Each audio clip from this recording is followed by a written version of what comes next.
بسم اللہ الرحمن الرحیم۔ السلام علیکم سبھی دوست احباب، کیسے ہیں؟ اللہ پاک سے امید کرتا ہوں کہ سبھی خیر و عافیت کے ساتھ ہوں گے۔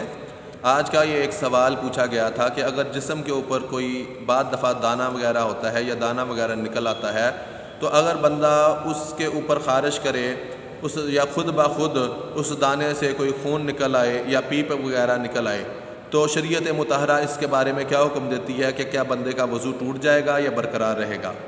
تو دیکھیں، سب سے پہلے اس کا جواب میں دیتا چلوں کہ فقہ حنفی کی روشنی میں جسم سے کہیں سے بھی خون یا پیپ نکلے اور کم از کم اتنی مقدار میں ہو کہ اگر آپ اسے صاف نہ کریں تو وہ بہہ جائے، یعنی اگر آپ اس دانے سے نکلنے والے خون کو صاف نہ کرتے تو وہ وہاں سے بہنا شروع ہو جاتا، اس صورت میں آپ کا وضو ٹوٹے گا۔ اگر وہ بہا نہیں، اپنی جگہ پہ صرف پھیلا ہے، تو اس سے آپ کا وضو نہیں ٹوٹے گا۔ نمبر 2، اور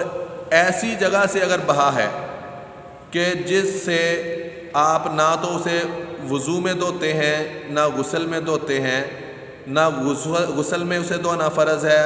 نہ وضو میں اسے دھونا فرض ہے، اگر کسی ایسی جگہ سے آپ کے وہ خون یا پیپ نکلی ہے تو وہ وضو توڑ دے گا۔ ایسی جگہ سے کہ جو وضو یا غسل میں دھونا شامل نہیں تھا، اگر ایسی جگہ سے آپ کا خون نکلا ہے اور وہ بہا بھی ہے، ایسی جگہ سے خون نکل کے بہہ گیا تو آپ کا وضو توڑ دے گا۔ نمبر 2، یہاں پہ میں آپ کو مثال دیتا چلوں کہ مثال کے طور پہ دیکھیں، کان کے اندر اگر کوئی کہہ لیں کہ پانی ڈالنا جو ہے یا غسل کے دوران یا اپنا وضو کے دوران کوئی فرض نہیں ہے، کوئی واجب نہیں ہے۔ اب اگر کان کے اندر کوئی دانہ وغیرہ تھا اور وہ پھوٹ گیا، اگر تو بلڈ باہر نہیں آیا تو آپ کا وضو قائم ہے، جاری و ساری ہے، لیکن اگر اس اندر والے دانے کا بلڈ جو ہے وہ باہر آ گیا کان سے تو پھر آپ کا وضو ٹوٹے گا۔ اور اسی طریقے نمبر 3، ایسے ہی ہاتھ یا پاؤں پر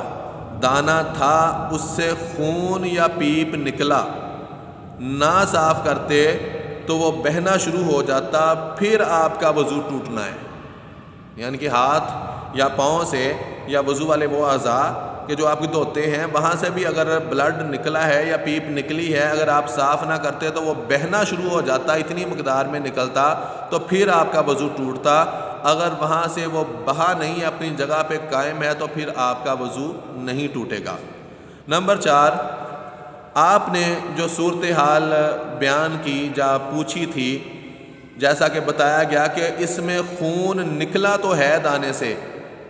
اور بس نکلا ہے، اپنی جگہ سے بہا نہیں، لیکن اپنی جگہ پہ تھوڑا سا پھیلا ہے، تو اس سے پتہ کیا چلا کہ پھیلا ہے، وہ اپنی جگہ سے بہا نہیں، چلا نہیں، اپنے مقام سے ہٹا نہیں ہے، تو اس صورت میں آپ کا وضو برقرار ہے، آپ کا وضو نہیں ٹوٹا۔ آپ کا وضو تب ٹوٹنا تھا اگر وہ اپنے دانے سے پیپ یا خون نکل کے جسم پہ پھیلتی اور اگر آپ صاف نہ کرتے تو وہ وہاں سے بہنا شروع ہو جاتی، تو اس صورت میں آپ کا وضو ٹوٹنا تھا۔ دوسری صورتوں میں آپ کا وضو نہیں ٹوٹا۔ اللہ پاک صحیح معنوں میں اس بات کو، مسئلے کو سمجھنے کی اور اس کے اوپر عمل کرنے کی توفیق عطا فرمائے، آمین ثم آمین۔ جن دوستوں نے ابھی تک چینل کو سبسکرائب نہیں کیا، ان سے گزارش کروں گا کہ میرے چینل کو، میرے سٹوڈنٹس، میرے دوست، اندرون بیرون ملک جتنے بھی جاننے والے ہیں، ان سے گزارش ہے کہ چینل کو لازمی سبسکرائب کریں اور ویڈیو کو دیکھنے کے بعد لائک اور شیئر بھی ضرور کریں اور اپنے کمنٹ سے بھی آگاہ کریں۔ جزاکم اللہ احسن الجزاء۔